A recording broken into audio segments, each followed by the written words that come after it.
Espérate. O sea, ahí vamos a ver, vamos a ver. Vamos a compartir, ¿ya? Ese micrófono no sé de quién es, por favor investiguen, no sé de quién es. Ustedes son investigadores, a ver, ayúdenme, para que lo apaguen, porque si no se va... Bien, vamos a Bien. Aquí habíamos dicho, por ejemplo, que las complicaciones de este tipo de, estos trastornos, hemos dicho, va a tener esta persona problemas con las relaciones interpersonales, a nivel laboral, definitivamente, y otros trastornos, ¿verdad? Entonces, estas personas con graves trastornos de personalidad tienen un alto riesgo de tener conductas que pueden traerles enfermedades físicas, conductas autodestructivas, comportamientos sexuales de riesgo, hipocondría y conflictos con valores sociales. Por ejemplo, cuando hablamos de enfermedades físicas, ustedes saben que la parte psicológica influye en la parte física, ¿no? Entonces, las personas muchas veces se forman las que llamamos las enfermedades psicosomáticas. Psico, mente, soma, cuerpo, ¿ya? O tal vez conductas destructivas, ¿no? Autodestructivas, personas que intentan contra su integridad física, ¿no? O tal vez comportamientos sexuales de riesgo, ¿no? O sea, depende, hay diferentes tipos de problemas a nivel de tipo sexual, ¿no? Por ejemplo, hipereróticos o gente que tiene comportamientos de riesgo en la cual pueden adquirir enfermedades o de tipo de transmisión sexual. Cuando se habla de hipocondría, significa que la persona se crea enfermedades en su mente, ¿ya? El hipocondríaco es una persona muy vulnerable. ¿Qué significa esto? Por ejemplo, un ejemplo. Si yo fuera hipocondríaca y estoy conversando con una amiga y mi amiga me dice, uy, me está doliendo el estómago, me dice. Entonces el hipocondríaco inmediatamente capta y escucha, le duele el estómago. Uy, ¿sabes qué? Me ha empezado a doler el estómago, dice. El hipocondríaco también se crea ese problema. O sea, ellos mismos crean la enfermedad en ellos. ¿Se dan cuenta? Incluso se automedican solos, ¿ya? Entonces es un problema. Y bueno, también a nivel de conflictos con los valores sociales. Ustedes ya saben cuáles son los valores, ¿verdad? Los valores que ustedes viven cada día y cómo nos relacionamos, sea en la sociedad, en el ambiente donde nosotros nos desarrollamos, ¿no? En mi trabajo, en mi estudio, a donde vamos. Entonces, vemos nosotros también esos conflictos que vienen a ser las conductas antisociales, que es lo que estamos viendo hoy en el mundo entero y en Lima, terrible está el asunto del, por ejemplo, del pandillaje, la delincuencia, que se está generalizando terriblemente, ¿no? Entonces, eso vienen a ser conflictos, ¿no? A través de los valores de conductas antisociales, ¿ya? Un ratito, por favor.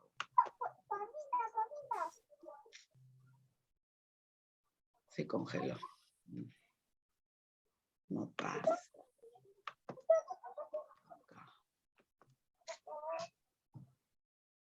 ¿Qué hago? Nada, chicos, ¿qué pasó? No da ni para adelante ni para atrás. ¿Quién me ayuda? Ayúdenme. Chicos. Chispas.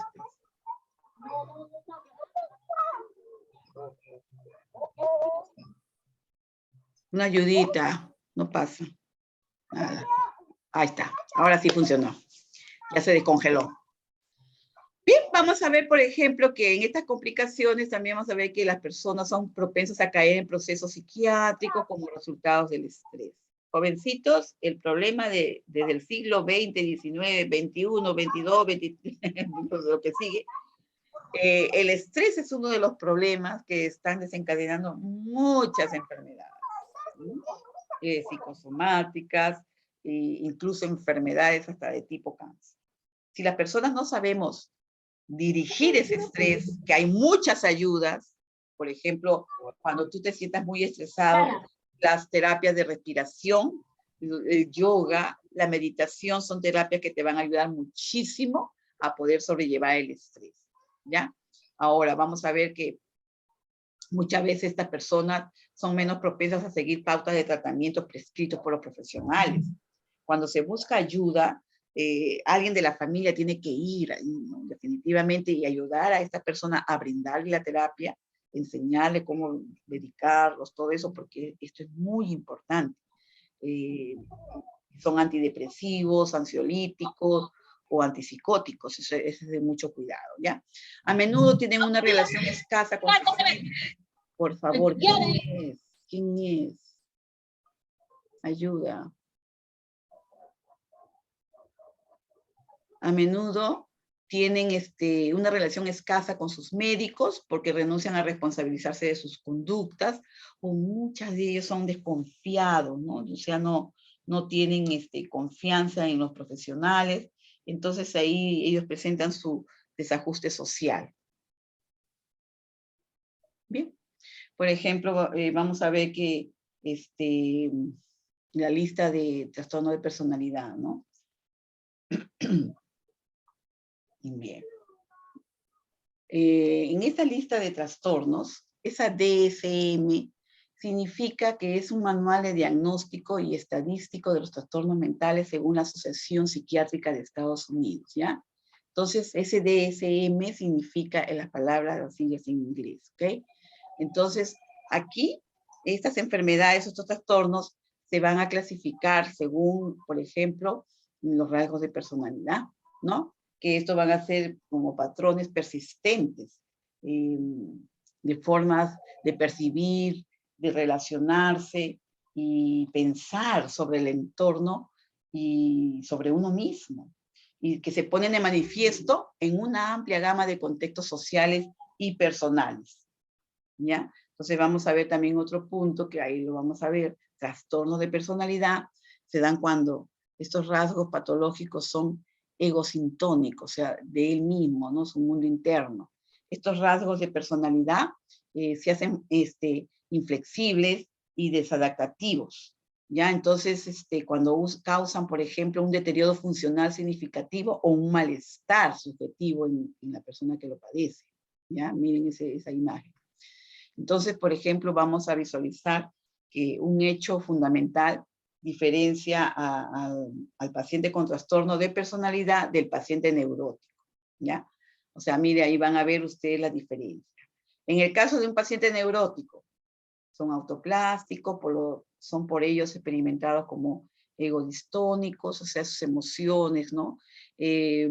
Cómo las lleva cada uno de ellos, ¿no? En el caso de la sintomatología neurótica, por ejemplo, se asemeja como a una piedra en el zapato del paciente. Lo sufre él mismo y nadie lo nota, o sea, es algo de él mismo, ¿ya?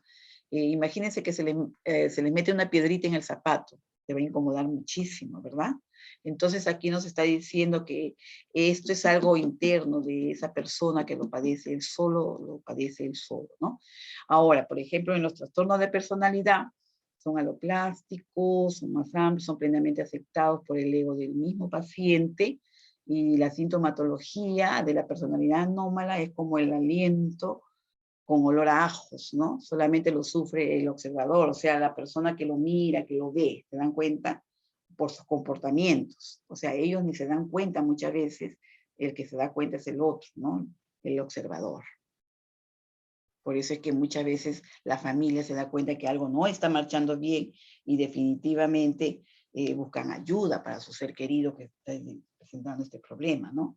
Entonces, aquí vemos también que la lista de trastornos de personalidad se distinguen 10 tipos de trastorno de personalidad, ¿ya? Por ejemplo, tenemos que estos se reúnen en 3 grupos, 3 grandes grupos, por las similitudes de sus características, que son muy especiales.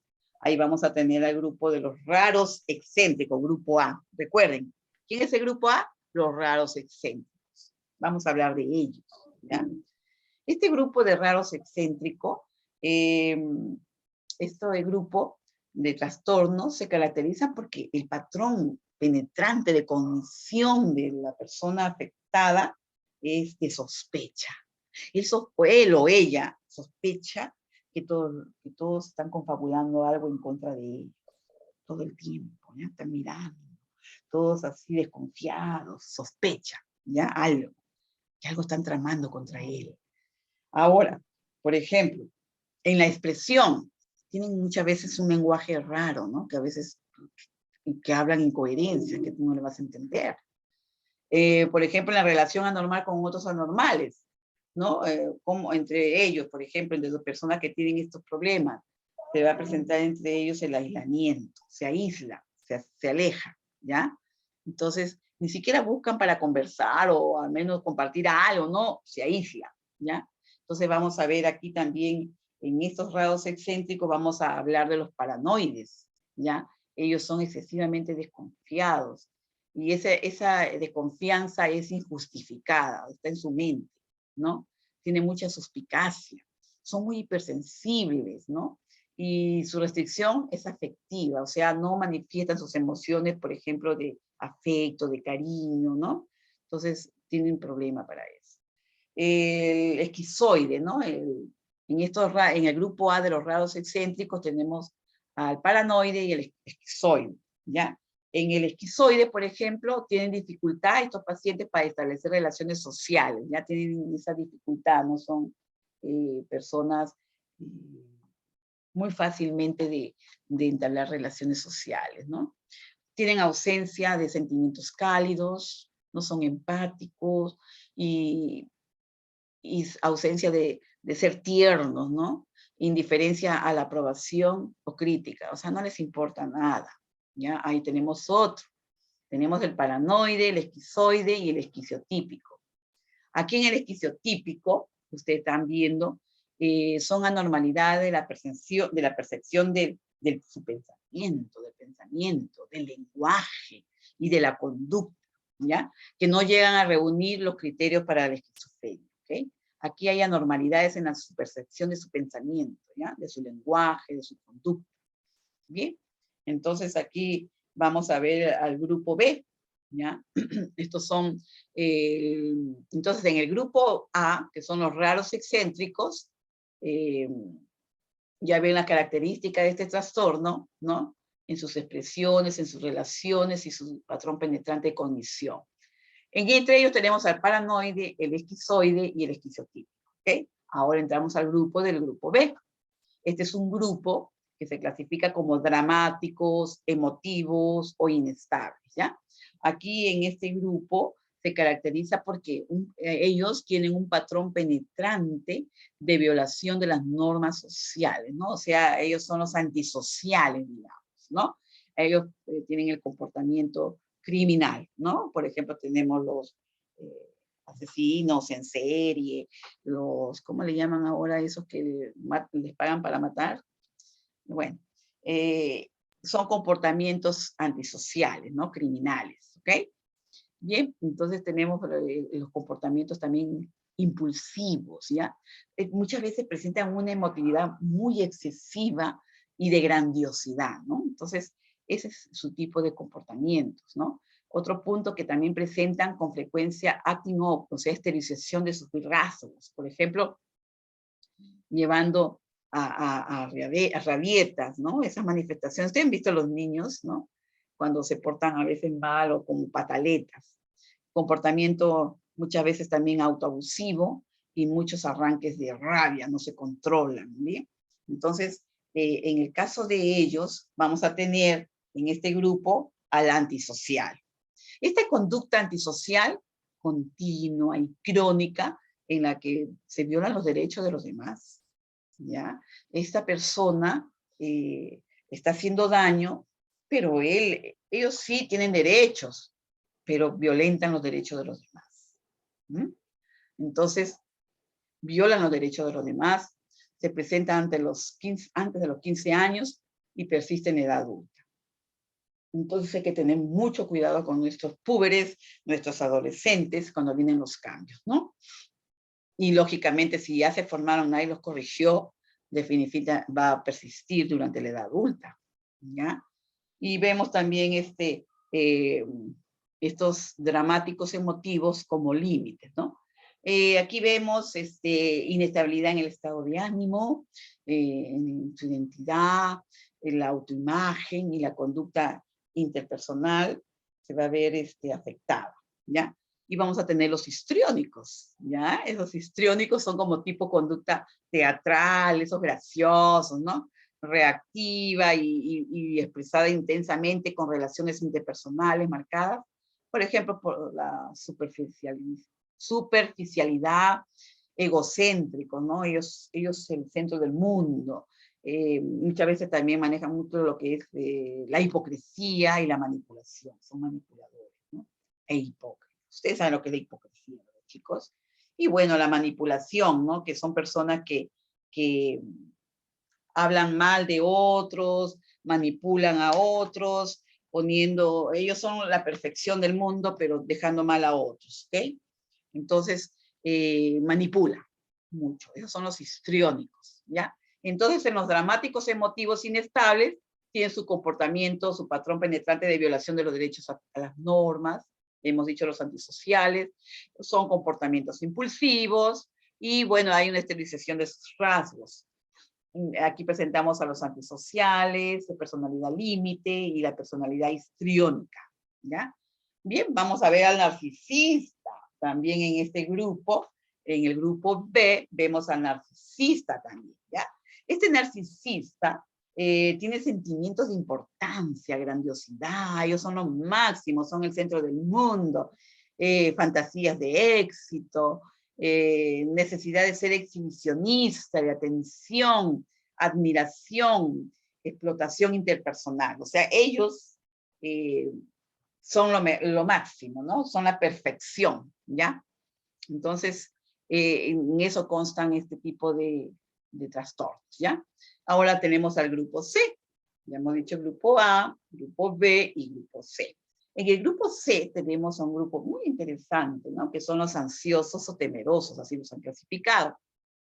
Aquí, en este grupo de trastornos se caracteriza porque hay un patrón penetrante de temores anormales, ¿no? Incluyendo en sus relaciones sociales. Bien, también hay separación y muchas veces necesidad de controlar, ¿ya? Entonces aquí vamos a ver, aquí les vamos a encontrar aquí al paciente evitativo, ¿ya? El evitativo tiene mucha hipersensibilidad al rechazo.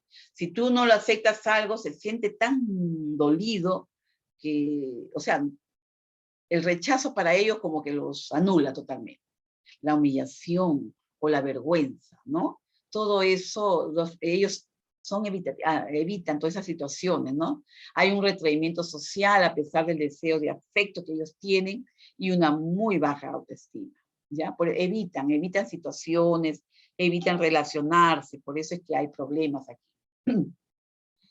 En el grupo ansiosos y temerosos también tenemos al dependiente. Miren, muchas veces la pasividad, ¿no? Para que los demás asuman las responsabilidades y decisiones propias, ¿no? La subordinación o en la incapacidad para valerse por sí mismo, ¿no? O solo, pues, lógicamente, la falta de confianza en sí mismo, ¿no? Ellos dependen de otros, ¿no? Si tú no le das la medicina, no la busca, ¿no? Esto, ¿no? Entonces, o si no toma una iniciativa de algo, alguien tiene que estar ahí detrás para que haga las cosas, en fin. Entonces, ellos son los que dependen de alguien, ¿ok? No toman decisiones solos. Y tenemos a uno bien interesante también, miren, ¿eh? El obsesivo compulsivo, ¿ya? Este obsesivo compulsivo, por ejemplo, lo vamos a ver que son muy perfeccionistas, ¿ya? Escuchen, ¿ah? Escuchen. Obstinados. Muchas veces presentan indecisiones, no toman decisiones. Hay una excesiva devoción al trabajo, al rendimiento, y tienen dificultades para expresar emociones cálidas y tiernas. Miren, entonces, aquí, por ejemplo, el obsesivo compulsivo, no sé, de repente ustedes ya conocen a alguien, ¿no? Por ejemplo, el obsesivo compulsivo por la limpieza, ¿ok? Ya limpió por el sitio de la casa y pasó un minuto y ya de nuevo está pasando el dedo por todos los muebles. Uy, hay tierra. Y vuelve a limpiar. ¿Me entendieron? ¿Ya? Las camas tienen que estar perfectamente arregladas, que no haya ni una arruguita. Todo es perfecto para esta persona, ¿ya? Son muy obstinados. Pero también, por ejemplo, hay personas por la higiene, por la limpieza, el lavado de las manos. Se lavan tantas veces las manos que al final eliminan toda la flora bacteriana que nos defiende de las infecciones. y terminan con problemas de sarna, incluso, imagínense. Qué ironía, ¿no? Entonces, en el trabajo son muy perfeccionistas también, ¿no? Entonces aquí, o sea, son muy rígidos ahí, ¿ya? Entonces el obsesivo compulsivo ya también es un problema. Además de estos 10 trastornos, ¿no? La DSM también propone otras 2 categorías diagnósticas para su posible inclusión en futuras revisiones, que también, bueno, el psiquiatra es el que lo toma en cuenta, más que todo porque él es el que diagnostica, ¿no? Entonces vamos a ver, por ejemplo, trastornos depresivos de la personalidad, ¿no? Entonces, de repente ustedes han conocido a alguna persona eh, con este trastorno, ¿no? Aquí, por ejemplo, el criterio de investigación para el trastorno depresivo de la personalidad viene a ser un patrón permanente de comportamientos y funciones cognitivas depresivas que se inicia a principios de la edad adulta y se refleja en una amplia variedad de contextos en su vida, ¿no? Y se caracteriza por 5 o más síntomas. Por ejemplo, aquí en el trastorno depresivo de la personalidad vemos que la persona muchas veces no toma decisiones, está ensimismado en su mundo, en su depresión, en sus penas, llora con mucha frecuencia, entonces allí constantemente está que quiere que todo le tomen la atención, ¿no? Para llamar la atención muchas veces, ¿ya? Y definitivamente que él se critica, se acusa o se descalifica también, ¿ya? Y muchas veces ellos también están cavilando y tienen tendencia a preocuparse por todo. Muchas veces ellos también critican, juzgan y llevan la contraria a otros, de otros, ¿ya? Ahí lo van a ver ustedes, se muestra muchas veces pesimista, definitivamente, ¿no? Entonces, tenemos también otro punto como el trastorno pasivo agresivo, ¿no? El negativista de la personalidad, ¿no? Aquí vemos, por ejemplo, según esos criterios de investigación, patrón permanente de actitudes de oposición y respuestas pasivas ante las demandas que exigen un rendimiento adecuado. Y bueno, que se inicia a principios de la edad adulta y se refleja en una gran variedad de contextos de la vida y se caracteriza por 4 o más síntomas. Por ejemplo, ahí tenemos que en este pasivo agresivo hay resistencia, ¿no? Pasiva a rendir en la rutina social y en las tareas laborales, ¿no? Entonces, aquí vemos que quejas de incomprensión, se sienten incomprendidos y muchas veces despreciados por los demás. Es muy hostil, ¿no? Es muy fácil para él discutir, ¿ya? Muchas veces critica y desprecia a las autoridades, etcétera, ¿no? Hay quejas abiertas o exageradas por su mala suerte, ya como que nosotros tenemos la culpa de ello. Muestras de envidia también suelen presentar ellos, ¿no? Y resentimiento hacia los compañeros, que les va bien las cosas, ¿no? Entonces, lógicamente, es problemático. En ambos casos que ya hemos visto, el trastorno depresivo de la personalidad y el pasivo agresivo, los síntomas no aparecen exclusivamente en el transcurso de episodios depresivos mayores y no se explican mejor por la presencia de trastornos distímicos, ¿no? O sea, esos trastornos distímicos vienen a ser, las distimias vienen a ser estados emocionales, la cual la persona presenta unas depresiones muy, muy marcadas. Aquí vemos, por ejemplo, vemos estos criterios generales para un trastorno de personalidad, puede ser cualquiera de los que hemos mencionado, un patrón permanente, por ejemplo, de experiencia interna de comportamientos que se aparta acusadamente de las expectativas de la cultura del paciente o del sujeto. Este patrón se manifiesta en 2 o más áreas, en la cognición, ¿no? Formas de percibir e interpretarse a uno mismo o a los demás y a los acontecimientos que puedan vivir, ¿no? Otra, en el aspecto de la afectividad, ¿no? La gama, la intensidad, la habilidad y adecuación de sus respuestas emocionales, ¿bien? También a través de la actividad interpersonal, ¿no? O sea, cómo se interrelaciona, cómo lleva su vida social, ¿no? Y bueno, en el control de impulsos, ¿no? A veces, muchas veces, definitivamente no tienen un buen control de los impulsos, ¿ya? Vamos a ver, por ejemplo, que este patrón persistente también es inflexible y se extiende a una amplia gama de situaciones personales y sociales, ¿ya? Aquí en este punto tenemos el punto C, el patrón persistente que provoca malestar clínicamente significativo o deterioro social, laboral o de otras áreas importantes de la actividad del individuo afectado, definitivamente, ¿no? Y bueno, también vamos a ver un patrón que también es estable y de larga duración, y su inicio se remota al menos a la adolescencia o a principios de la edad adulta, ¿ya? Estos son, por ejemplo, los criterios de diagnóstico general, los estamos mencionando, ¿ya? Y bueno, pues suele haber también un patrón persistente que no es atribuible a una manifestación o a una consecuencia de otro trastorno mental, ¿ya? Por ejemplo, también se deben un patrón persistente que no es debido a los efectos fisiológicos directos de una sustancia, puede ser, por ejemplo, una droga, un medicamento, o a una enfermedad médica, ¿no? Por ejemplo, un traumatismo craneal, ¿no? Un accidente. Bien, aquí vamos a hablar un poquito más amplio de los grupos ya los hemos mencionado hace un rato, de los trastornos de la personalidad paranoide, ¿no? En el grupo A, los raros excéntricos. Este paranoide tiene mucha, como lo habíamos mencionado, de confianza, ¿no? Y en su eficacia general desde el inicio de la edad adulta, ¿no? Hay que distinguir de la paranoia, aunque este trastorno puede devenir o sea, puede terminar con esa. Ahora, ¿qué es la paranoia?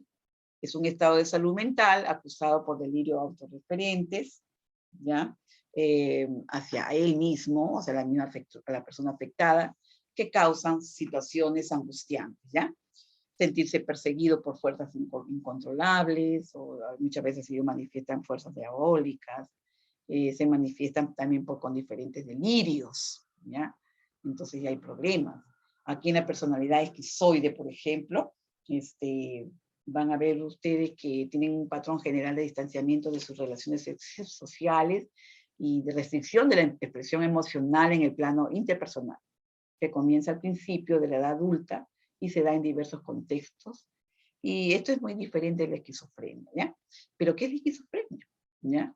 Es un diagnóstico psiquiátrico grave caracterizado por alteración en la percepción de la realidad, ¿ya? Causa una mutación sostenida de varios aspectos de funcionamiento psíquicos del individuo. Afecta toda su vida, ¿ya? La personalidad esquizotípica, ¿no? Un patrón general, ¿no? De déficits sociales e interpersonales, vamos a ver allí, y asociados a un malestar agudo, ¿no? Una capacidad muy reducida de sus relaciones personales, ¿no? Como también distorsión de la realidad, ¿no? Cognitivas o perceptivas. Y también presentan excentricidades de comportamiento, o sea, son muy excéntricos. Comienzan al principio en la edad adulta y se dan en diversos contextos de la vida. Vemos aquí el grupo B, lo que habíamos mencionado, los dramáticos, emocionales o erráticos. Aquí vemos este grupo, el límite de la personalidad, el borderline, ¿no? Aquí vemos la personalidad límite se caracteriza por un patrón general de inestabilidad en el comportamiento, en el humor, por ejemplo, en la impulsividad de la persona, en la impulsividad, y en las relaciones interpersonales, que definitivamente se presentan problemas, ¿no? Entonces, hay una alteración de su identidad, ¿ya? En el borderline. Bien, aquí presentan una inestabilidad en las relaciones interpersonales, en su autoimagen, y la efectividad y una notable impulsividad. Son muy impulsivos, comienzan al principio de la edad adulta y se dan en diversos contextos de su vida. Aquí el antisocial de la personalidad es la característica esencial del trastorno antisocial de la personalidad, es un patrón general de desprecio, violación de los derechos de los demás, comienza en la infancia, la adolescencia y continúa hasta la edad. Los comportamientos característicos del trastorno disocial, por ejemplo, forman parte de una de estas 4 categorías, por ejemplo. agresión a la gente o a los animales, ¿ya? Por eso hay que tener mucho cuidado. Si tú detectas que un niño pequeño está castigando a un animalito, lo está maltratando, chicos, hay que tener mucho cuidado, ¿ok? Hay que observar eso.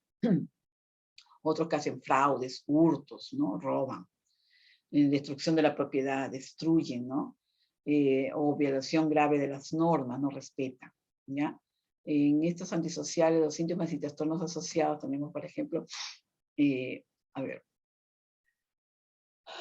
estos síntomas y trastornos asociados, por ejemplo, los sujetos con trastorno antisocial de la personalidad frecuentemente carecen de empatía, ¿ya? Y tienden a ser insensibles, cínicos y a menospreciar los sentimientos, derechos y penalidades de todas las personas, ¿ya? No respetan nada, no hay empatía. Y si matan a alguien, es como que hicieron cualquier cosa, no le dan la importancia de vida, definitivo, es terrible, ¿no? Entonces,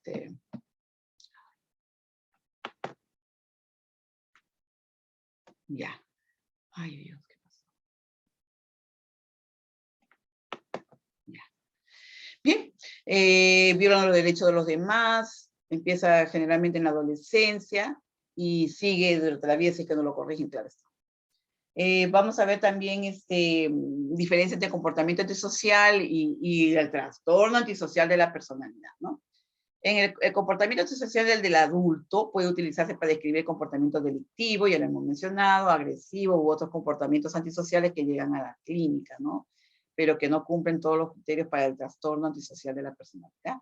Los rasgos de personalidad antisocial solo constituyen un trastorno antisocial de la personalidad cuando son inflexibles, desadaptativos, persistentes y que ocasionan deterioro funcional significativos o también presentan un malestar subjetivo, ¿no?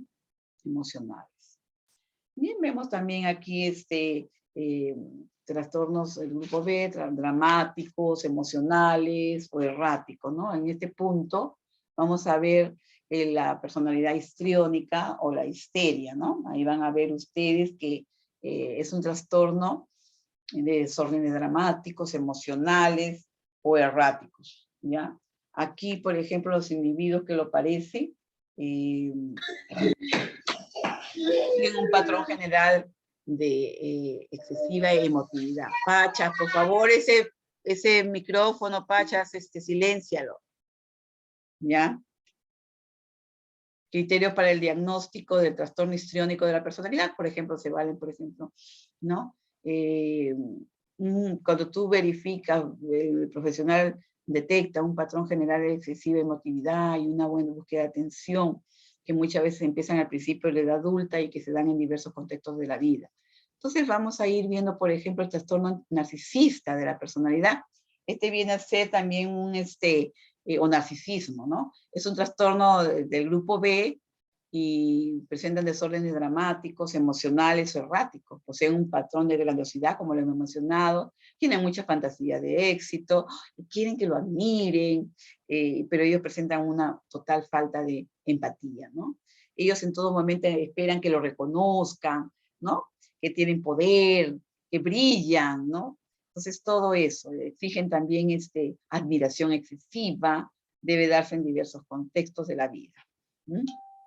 Bien, por ejemplo, aquí en el criterio de diagnóstico del grupo C, que ya los hemos ido conversando, la personalidad por evitación, la principal o personalidad fóbica, la principal característica de esos pacientes es un patrón general de inhibición social, son muy inhibidos, un sentimiento de inadecuación, de hipersensibilidad, demasiado sensibles, ¿ya?